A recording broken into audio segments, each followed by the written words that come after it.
Всем привет, меня зовут Юля, и вы на канале Клубок желаний.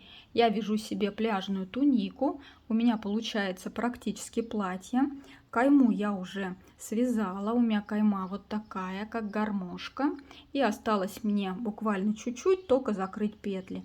Петли буду закрывать эластичным способом с накидами, и хотела поделиться с вами этим способом. Обратите внимание, как хорошо это закрытие держит край. Очень хорошо оно подходит для резинки 1 на 1, 2 на 2, для любой резинки. У меня гармошка, и посмотрите, какой аккуратный край получается. Он совершенно эластичный, возвращает свою форму, хорошо тянется. Мне очень нравится это закрытие. И смысл этого закрытия состоит в том, что мы провязываем петли так, как они лежат. Если петля у нас лицевая, значит мы ее провязываем лицевой. Если она изнаночная, то мы ее провязываем изнаночной. И очень важно, как мы делаем накиды. Перед лицевой мы делаем накид вот так. У нас нить за спицей. Провязываем лицевую петлю, накид набрасываем на провязанную петлю,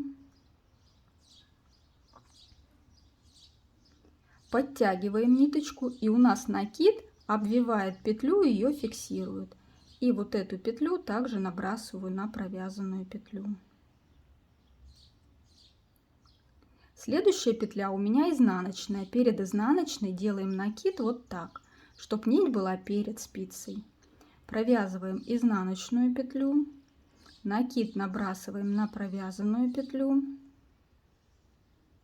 подтягиваем, накид у нас фиксирует петлю, и вот эту петлю также набрасываем на провязанную петлю. За счет того, что у нас накид фиксирует петлю, то у нас получается эластичное закрытие. Еще раз, лицевая петля, перед лицевой делаю накид вот так, нить за спицей, провязываю лицевую петлю, затем накид набрасываю на провязанную петлю, подтягиваю, фиксирую петлю, и вот эту петлю также набрасываю на провязанную петлю.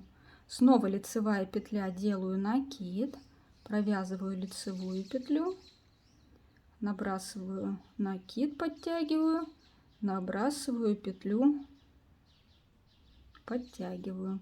Снова лицевая петля, снова делаю накид, лицевая петля, накид набрасываю на провязанную петлю,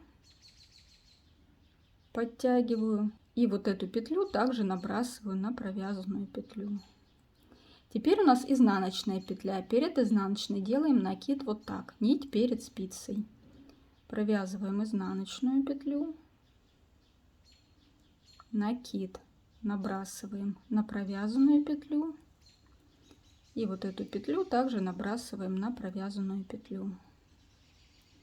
У меня очень скользкие ниточки, постоянно норовят убежать, но я вам сейчас покажу, как гораздо проще провязывать. Если у вас нить не такая скользкая, получится просто быстрее. Вот лицевая петля, делаем накид, провязываем лицевую петлю и накид вместе вот с этой петлей набрасываем на провязанную петлю. Вот так. И подтягиваем. Вот видите, ниточка у меня немножко цепляется, не очень удобно. Еще раз накид, лицевая петля, и вот эти петлю с накидом набрасываем на провязанную петлю.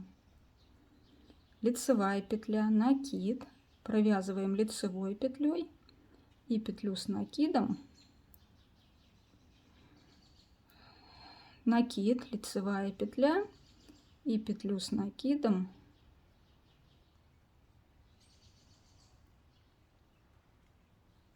набрасываем на провязанную петлю. Изнаночная петля, перед изнаночной петлей делаем накид вот так, провязываем изнаночной петлей и набрасываем накид и петлю на провязанную петлю. Вот так у вас должно получаться.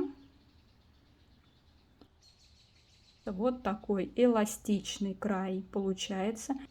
Хорошо тянется, очень хорошо держит форму, возвращается в то положение, в котором было. Если вы будете делать накиды немножко по-другому, есть второй способ, когда накиды делаются в одну сторону. Вот все накиды делаются вот так. Тогда у вас также получится эластичный край, но не будет вот этого эффекта гармошки. Поэтому, девчонки, я делаю накиды. Сейчас еще раз покажу перед изнаночной петлей. Вот так. Нить у меня перед спицей. Перед лицевой делаю накид вот так. Нить у меня за спицей. Если вам понравилось вязать вместе со мной, то подписывайтесь на канал и будем вязать вместе.